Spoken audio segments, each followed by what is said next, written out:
Here we perform a new experiment, study of CRO. In study of CRO, we measure the pulse height, pulse width, rise time, fall time, and period of or frequency of the waveform. So we are given the pulse generator.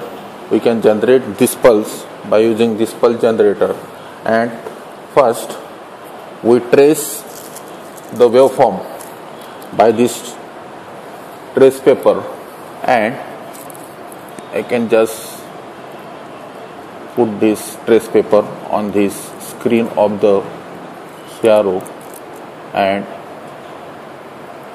plot the points.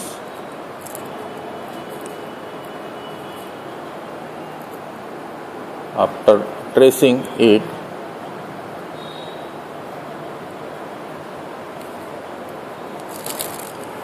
we can join the lines by this.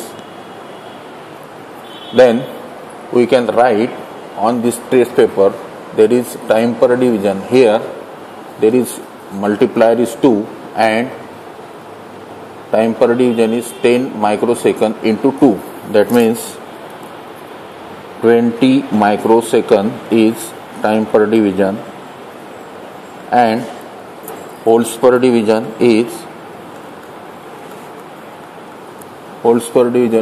the knob of holds per division is at 5 holds per division. Then we can draw the waveform on this trace paper. Then we can plot it on the graph. Just like for rise time, we can plot the shape for this rise time. For fall time, we can draw the shape like this, and for pulse height, we can draw the waveform just like this, and for pulse width, we can draw the waveform just like this.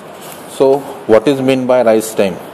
Rise time, the time required for a signal to rise 10% to 90% of its maximum amplitude. Rise time is equal to horizontal distance into time per division. So from graph we can draw the nature of this rise time. Then first we can draw the line for 10% and another line for 90%. Then this portion is the horizontal distance for rise time, that is 0.9 centimeter into time per division is equal to 20 into 10 raised to minus 6 second.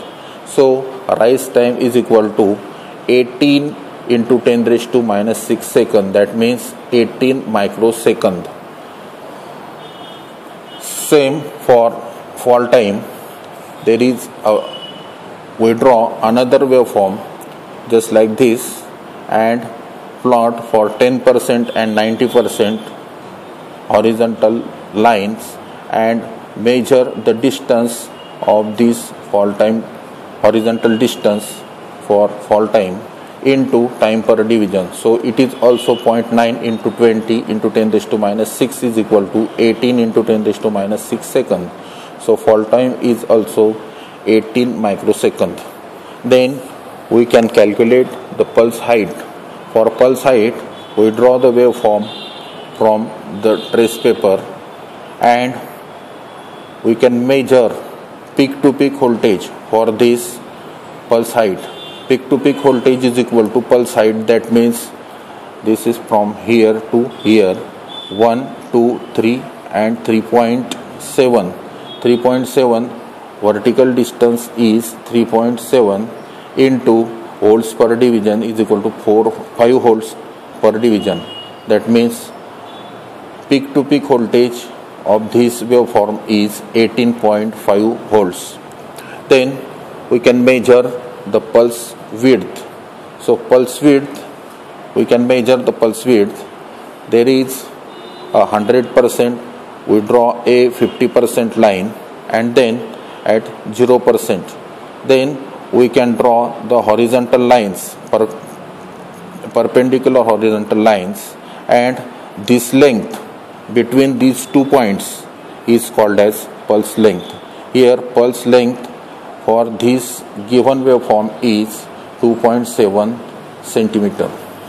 Then we can calculate the period for the waveform. So we can consider one pulse, one wave. So its horizontal distance becomes, that means period is equal to horizontal distance into time per division.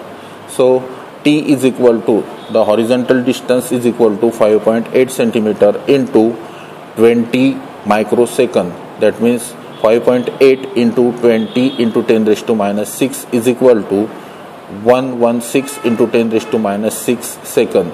This is the periodic time for the wave, and we can calculate from period frequency is equal to 1 upon period. That means F is equal to 1 upon T is equal to 1 divided by 116 into 10 raised to minus 6 is equal to 1000 into 10 raised to plus 3 divided by 116 is equal to 8.66 into 10 raised to 3 hertz. That means 8.66 kilohertz frequency. In this way we can perform rise time, fall time, pulse height, pulse width, and period. From period we can calculate the frequency of the corresponding given waveform by the pulse generator. Thank you.